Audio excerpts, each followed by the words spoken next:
السلام علیکم ورحمۃ اللہ وبرکاتہ۔ الحمد للہ رب العالمین والصلاة والسلام علی اشرف الانبیاء والمرسلین نبینا وقدوتنا محمد الامین علیہ الصلاة والتسلیم وعلی آلہ وصحبہ اجمعین وعلی من تبعہم بإحسان اجمعین الی یوم الدین، اما بعد فاعوذ باللہ من الشیطان الرجیم، بسم اللہ الرحمن الرحیم۔ اليوم اکملت لکم دینکم واتممت علیکم نعمتی ورضیت لکم الاسلام دینا، صدق اللہ العظیم وبلغنا وسندنا رسوله النبی الامین الکریم ونحن على ذلك لمن الشاہدین والشاکرین والحمد للہ رب العالمین۔ ان اللہ وملائکته یصلون علی النبی یا ایہا الذین آمنوا صلوا علیہ وسلموا تسلیما۔ اللہم صلی وسلم وزد وبارک علی حبیبک ونبیک وصفیک وخلیلک سیدنا وقدوتنا ومولانا محمد وعلی آلہ وصحبہ وبارک وسلم تسلیما کثیرا کثیرا۔ معزز سامعین کرام، شفیق بزرگوں اور عزیز ساتھیوں، ختم نبوت اور ختم نبوت کے عنوان سے مختلف عنوانات کے تحت علماء اہل سنت والجماعت کی جانب سے، ختم نبوت کونسل کی جانب سے جو ریکارڈنگز اور ان کے وقی ترین تقاریر اور مقالات کو جمع کرنے کی صحیح کی جا رہی ہے، یہ لائق مشکور ہے۔ اور چونکہ اس عنوان کے تحت بہت زیادہ کام کرنے کی ضرورت پہلے سے بھی ہے، اور اس دور میں، دور حاضر میں اور زیادہ اس کی اہمیت اور افادیت بڑھ جاتی ہے، اس وجہ سے کہ ایک تو یہ کہ فتنہ قادیانیت اور منکرین ختم نبوت، عقیدہ ختم نبوت پر پہلے سے زیادہ دشمنان اسلام کی سازشیں اپنے زور و شور پر ہے، اور علاوہ ازیں موجودہ حکومت کی جانب سے بھی ان منکرین عقیدہ ختم نبوت کو پناہ دیا جانا اور ان کے لیے ایک شیڈ اور شیلٹر کا کام کرنا، یہ ہمارے لیے ایک لمحہ فکر ہے، اور اس پر پہلے سے زیادہ مستعدی کے ساتھ کام کرنے کی ضرورت ہے۔ معزز سامعین کرام، شفیق بزرگوں اور عزیز ساتھیوں، چونکہ آج اس کو جو عنوان دیا گیا کہ شیخ محقق علی الاطلاق حضرت شاہ عبدالحق محدث دہلوی قدس اللہ سرہ دہلوی علیہ رحمت و رضوان کے ختم نبوت کے حوالے سے ارشادات اور افکار جو آپ کی مختلف کتب میں پھیلی ہوئی ہیں، اس کو ایک جگہ خلاصے کے طور پر پیش کرنے کی سعادت حاصل کی جائے گی۔ معزز سامعین کرام، شفیق بزرگوں اور عزیز ساتھیوں، علماء اہل سنت اور علماء حق کا ہر دور میں یہ کام رہا ہے، یہ کوشش رہی ہے، جو فتنہ بھی اپنا سر اٹھاتا ہے اس فتنے کے سد باب کے لیے اپنی تمام تر توانائیوں کو اور کوششوں کو وہ صرف فرمایا کرتے ہیں۔ ہر دور میں، ہر عصر میں کوئی نہ کوئی فتنہ رہا ہے، مگر عقیدہ ختم نبوت جس کی ابتدا ہوتی ہے اور جس کا لب لباب اور خلاصہ کلام یہ ہوتا ہے کہ حبیب داور صلی اللہ علیہ وسلم کے مقام و مرتبے کو گھٹانا اور آپ کی شان اقدس کو کم کرنا رہا ہے، اسی کوششوں کی ایک اہم ترین کڑی جو ابتدا سے چلی آ رہی ہے وہ یہ ہے کہ عقیدہ ختم نبوت پر زک لگائی جائے اور عقیدہ ختم نبوت کو لوگوں کے ذہنوں میں مجروح کیا جائے، تاکہ جو اسلام کی عمارت ٹھہری ہوئی ہے وہ اسی ایک بنیاد پر ٹھہری ہوئی ہے۔ آپ اگر پہلی قوموں میں اور اب میں اگر تقابل کر لیں، یعنی یہود و نصارہ میں اور امت مسلمہ میں اگر آپ فرق دیکھ لیں، تو ہو سکتا ہے کہ جو حقیقی اہل کتاب ہے، چاہے وہ یہودی ہو چاہے وہ نصرانی ہو، حقیقی اہل کتاب جو ہے ان میں اور مسلمان میں ایک ہی فرق بچ جاتا ہے، ان کے پاس بھی عقیدہ توحید ہے، ہمارے پاس بھی عقیدہ توحید ہے، ان کے پاس بھی عقیدہ موت و حیات ہے، ہمارے پاس بھی ہے، قیامت کا تصور ان کے پاس بھی ہے، ہمارے پاس بھی ہے، حرام و حلال کی تمیز ان کے پاس بھی ہے، ہمارے پاس بھی ہے۔ تو اب جو فرق دونوں کے درمیان جو باریک سا فرق بچ جاتا ہے وہ ایک ہی چیز ہوتی ہے، وہ ہوتا ہے عقیدہ ختم نبوت۔ تو معزز سامعین کرام، یہ میں سمجھتا ہوں کہ عقیدہ ختم نبوت ہی بنیاد ہے ہمارے عقیدہ اسلام کی بنیادوں پر ٹکی ہوئی ہے۔ اگر یہ ایک عقیدہ ہمارا متزلزل ہو جائے تو ساری کی ساری عمارت گر کر ختم ہو جاتی ہے۔ اسی لیے ہر دور میں، ہر عصر میں کوشش یہی رہتی ہے کہ اس عقیدے کے بارے میں لوگوں کے ایمان کو، عقیدے کو متزلزل کیا جائے، اور غیر محسوس طریقے سے، آپ کو ایسے باریک طریقوں سے اور غیر محسوس طریقوں سے آپ کے اندر کوشش کی جاتی ہے کہ ہم سمجھ بھی نہیں پاتے کہ یہ چیز، ارے یہ اتنی امپورٹنٹ ہے کیا۔ کئی مرتبہ ہوتا یہ ہے کہ ہم جب اس پر کام کرتے ہیں تو لوگ پوچھتے ہیں صاحب اتنا اہم ہے کیا یہ عنوان، جس میں جو ہے کسی کو آپ کافر یا مشرک کہہ دیتے ہیں، کفر کا فتویٰ دے دیا جاتا ہے، بالکل ان کو خارج از اسلام قرار دیا جاتا ہے، اتنا اہم ہے کیا؟ کیونکہ ہمارے ذہنوں کو ایسا تیار اور ٹرین کیا جاتا ہے، بھئی اصل چیز کیا ہے؟ اللہ کو ایک ماننا ہے، اور ٹھیک ہے کہ بھئی عقیدہ قیامت رہے، یہ چیزوں کی اوپر کوشش کیا جاتا ہے۔ میں اپنی گفتگو کو شاہ عبدالحق محدث دہلوی علیہ الرحمہ ہی کی بات سے، جو آپ نے تکمیل الایمان میں ذکر فرمائی ہے، سے اپنی بات کا آغاز کروں گا کہ آپ نے فرمایا کہ 3 چیزیں، ایک عقیدہ توحید، دوسرا عقیدہ رسالت، تیسرا عقیدہ آخرت، یہ 3 چیزوں پر اسلام کی بنیاد ٹھہری ہوئی ہے۔ آپ فرماتے ہیں کہ عقیدہ ملائکہ، کتابیں، انبیاء، یہ تینوں ملاؤ تو ایک ہی چیز بنتی ہے، وہ ہے انبیاء اور رسول کی پر عقیدے پر بنیاد بنتی ہے۔ یعنی کیا کہ نبی ہے تو اب ان کے پاس کتاب آئے گی، تو کتاب پر ایمان لانا کیا ہے؟ در حقیقت وہ نبی پر ہی ایمان لانے کے مترادف ہے۔ ملائکہ کیا ہے؟ اللہ اور نبی کے درمیان وحی کو پہنچانے والے ہوا کرتے ہیں، تو لہٰذا ملائکہ پر ایمان لانا، انبیاء پر ایمان لانا، کتابوں پر ایمان لانا، یہ تینوں ملا لو تو ایک عقیدہ بنتا ہے، عقیدہ بالنبی والرسول۔ تو اس بنیاد پر اسلام کی جو بنیاد ہے حقیقی طور پر ابتدا سے حضرت آدم سے انتہا تک ٹھہری ہوئی ہے، وہ 3 چیزوں پر ہے، ایک اللہ کی ذات پر، توحید پر، ایک رسالت پر، ایک قیامت پر۔ 3 چیزوں پر ایمان لانا یہ ہر دور میں یہی رہا، نبی بدلتے رہے، شریعتیں بدلتی رہی، احکام بدلتے رہے، مگر یہ جو فنڈامنٹل بنیادیں ہیں اسلام کی، یہ ہمیشہ سے رہی ہے اور ہمیشہ سے باقی رہنے والی ہے، یہ تبدیل نہیں ہوئی ہے۔ شریعتیں بدلتی رہی، کسی جگہ پر کوئی سجدہ تعظیمی جائز تھا، کہیں پر حرام ہوا ہے، کہیں پر کچھ رہا ہے، کہیں پر کچھ رہا ہے، تبدیلیاں ہوتی رہی ہے، مگر یہ 3 بنیادیں کبھی تبدیل نہیں ہوئی، رسالت، توحید، رسالت اور قیامت، یہ 3 تصوروں کی بنیاد کا نام ہے اسلام، اور توحید ہے، اور اسی کا نام اسلام ہے۔ معزز سامعین کرام، شاہ عبدالحق محدث دہلوی علیہ الرحمہ کون ہے؟ سب سے پہلے آپ کو یہ بتلا دوں کہ ہندوستان میں، ہندوستان یعنی بر صغیر کہہ لیں، کہ جس میں انڈیا، پاکستان، بنگلہ دیش، تقریباً سری لنکا وغیرہ ساری چیزیں، جو علاقہ ایک حصہ تھا، اس سارے کا سارا بر صغیر میں اگر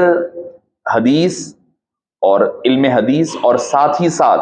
عقائد اہل سنت والجماعت کا، اگر میں سمجھتا ہوں کہ جو دلائل کے ساتھ آپ نے جو بنیادیں رکھی ہے اہل سنت والجماعت کے عقائد کی،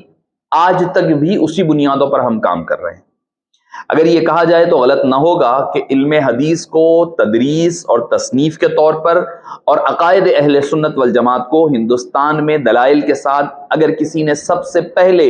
ثابت کیا تو وہ شیخ محقق علی الاطلاق شاہ عبدالحق محدث دہلوی علیہ الرحمہ کی ذات ہے۔ بعد میں جتنے علماء کرام تشریف لائے ہیں، اب تک بھی جو ہمارے پاس آئے ہیں، جتنے بھی اکابرین اٹھا لیں، ان تمام نے انہی بنیادوں پر جو عقائد شیخ شاہ عبدالحق محدث دہلوی علیہ الرحمہ نے ذکر فرمایا ہے، اسی بنیادوں پر کام کیا ہے، کچھ ایکسپینڈ کیا ہے، کچھ پھیلاؤ کیا ہے۔ اگر آپ کی کتابیں، اگر ہم ہوتا یہ تھا کہ جب ابتدائی جو طالب علمی کا دور ہوتا ہے، ہم جو اپنے اسلاف کے جو پہلے ڈائریکٹ جو کتابیں ملتی ہیں ہم پڑھا کرتے ہیں، تو ہم یہی پڑھا کرتے تھے، مگر جب بعد میں، جب آج اس کو شاہ عبدالحق محدث دہلوی علیہ الرحمہ کی کتابوں کا اور آپ کے مخطوطات اور طرفہ تماشا اہل سنت والجماعت کی ستم ظریفی دیکھیں آپ، کہ ابھی تک بھی شاہ عبدالحق محدث دہلوی علیہ الرحمہ کم و بیش گزر کر کے، یعنی 1000 سن ہجری کی بات ہے، 500 سال کا کم و بیش 450 سال کا عرصہ گزر چکا ہے، ابھی تک ان کی کتابیں مخطوطوں کی شکل میں پوائی جاتی ہیں۔ یہ اہل سنت والجماعت کی ستم ظریفی ہے کہ کئی کتابیں تو چھپی نہیں ہیں، کئی کا تو ترجمہ نہیں ہوا ہے، کئی کتابیں مخطوطے کی شکل میں آج بھی پڑی ہوئی ہیں، اور ایسی اہم کتابیں ہیں، آپ سن کر کے حیران ہو جائیں گے۔ تعمیم البشارہ، تحقیق الاشارہ فی تعمیم البشارہ، یہ ایک ایسی کتاب ہے آپ نے ترتیب دیا ہے، اور عنوان کیا ہے اس کا آپ کو بتا دوں خلاصہ کلام کے طور پر، کہ آپ صلی اللہ علیہ وسلم نے اہل جنت کی بشارت جملہ صحابہ کرام کو سب کو ہی دیا گیا، قرآن نے دیا وَكُلًّا وَعَدَ اللَّهُ الْحُسْنَى کے تحت، مگر خصوصیت کے ساتھ چند صحابہ کو آپ نے جنت کی نام لے کر کے بشارت عطا فرمائی ہے۔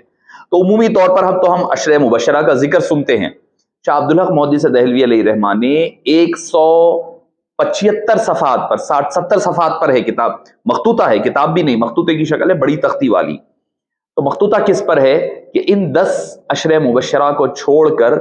جن کو حبیب داور صلی اللہ علیہ وسلم نے نام لے کر کے جنت کی بشارت دی ہے، ان پر احادیث کو جمع فرمایا ہے۔ ان پر میں سمجھتا ہوں کہ 73 صحابہ کرام کا ذکر ہے، احادیث کے ساتھ، ہر ایک کے ساتھ باب کے ساتھ، ابھی تک بھی مخطوطے کی شکل میں پائی جاتی ہے۔ ایسی بے شمار کتابیں، یعنی دوسری ہے کہ درود ابراہیم میں جو کلمات تشبیہ آئے ہیں، یعنی اللہم صلی علی محمد کما صلیت علی ابراہیم، کما کا یہ جو صیغہ آیا ہے، یہ حرف آیا ہے، حرف تشبیہ آئی ہے، تو ادات تشبیہ پر، تشبیہ وجوہ تشبیہ پر، اس پر بحث کیا ہے انہوں نے، ایک مکمل رسالہ ہے اس پر، اجوبۃ الاثنا عشر فی الصلاۃ علی النبی، علی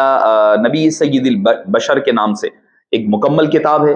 اور خود لکھتے ہیں کتاب کے آخر میں، کیا لکھتے ہیں کہ میں نے یہ کتاب کے کام کا آغاز رات کے کچھ پہر میں شروع کیا، اور فجر کا وقت ہونے تک یہ مکمل کتاب میں نے تکمیل کر دی، ایک رات میں مکمل کتاب لکھ دی۔ اور یہ کوئی آسان کتاب نہیں ہے، یہ لغوی اور نحوی بحث پر کتاب ہے، کیا کہ بھئی ادات تشبیہ ہے، مشبہ منہ سے افضل ہوتا ہے، اعلیٰ ہوتا ہے، یعنی جس سے تشبیہ دی جائے وہ افضل ہوتا ہے تشبیہ کی، اور علم عروض اور فقہ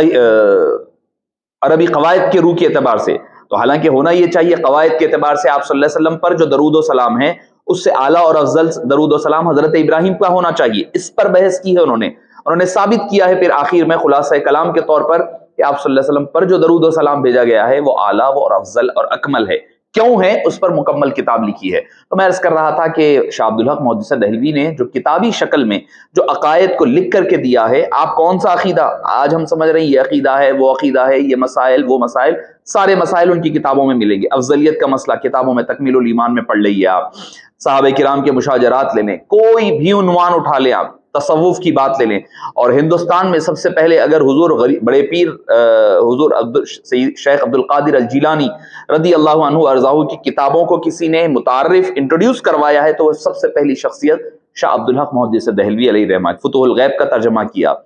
اور بہجت الاسرار زبدۃ الآثار کے نام پر کیا، آپ کی غنیت الطالبین، ساری کتابیں جتنی ملے گی آپ کو، اور بتلایا جاتا ہے کہ کم و بیش 110 کتابیں شاہ عبدالحق صاحب علیہ رحمت و رضوان نے لکھی ہے۔ تو ان کی جو مختلف کتب میں عقیدہ ختم نبوت کے حوالے سے جو آپ نے مختلف مقامات پر، دیکھیے اصل میں مسئلہ کیا ہے کہ ہمارے علماء دین اور اہل علم حضرات کا معاملہ یہ رہا ہے کہ جس دور میں جو فتنہ ہوتا ہے وہ اس فتنے کے سدباب کی کوشش کیا کرتے ہیں۔ آپ کا جو دور مبارک تھا وہ پرفتن دور تھا، آپ اور حضرت مجدد الفسانی علیہ، امام احمد سرہندی علیہ رحمت و رضوان دونوں معاصر ہے، دونوں معاصرین ہیں، دونوں ایک ہی وقت کے ہیں، اور دونوں پیر بھائی بھی ہے، دونوں شاہ باقی باللہ رحمت اللہ علیہ کے دونوں خلفاء میں سے بھی ہے، دونوں مرید بھی ہے، خلیفہ بھی ہے، مجدد الفسانی علیہ رحمہ اور شاہ عبدالحق محدث دہلوی علیہ رحمہ۔ بہرحال کچھ مسائل کو لے کر دونوں میں اختلاف بھی رہا ہے، اور آپ نے ایک کتاب بھی، ایک رسالہ بھی، مکتوب بھی رقم کیا تھا حضرت مجدد الفسانی علیہ رحمہ، اور آپ کی اندازہ لگائیے آپ کے علمی مقام و مرتبے کا، شاہ عبدالحق محدث دہلوی علیہ رحمہ کے شاہ بابا شہاب الدین سہروردی علیہ رحمہ نے حضرت حضور بڑے پیر کے جو آپ کا قول مبارک ہے کہ قدمی ہذہ علی رقبۃ کل ولی اللہ، اس پر عوارف المعارف میں کچھ آپ نے فرمایا کہ یہ آپ نے عالم سکر میں کہا تھا، عالم سہو میں نہیں کہا تھا۔ تو شاہ عبدالحق صاحب نے ایک مکمل رسالہ لکھا، کتاب لکھی رد میں بابا شہاب الدین سہروردی علیہ رحمہ کے، اس کا تنبیہ العارف بما وقع فی العوارف کے نام سے، آج بھی رامپور کی رضا لائبریری میں وہ مخطوطہ موجود ہے، عاجز کے پاس، عاجز نے بھی اس کو منگوایا ہے، تنبیہ العارف بما وقع فی العوارف، عوارف میں، عوارف المعارف میں جو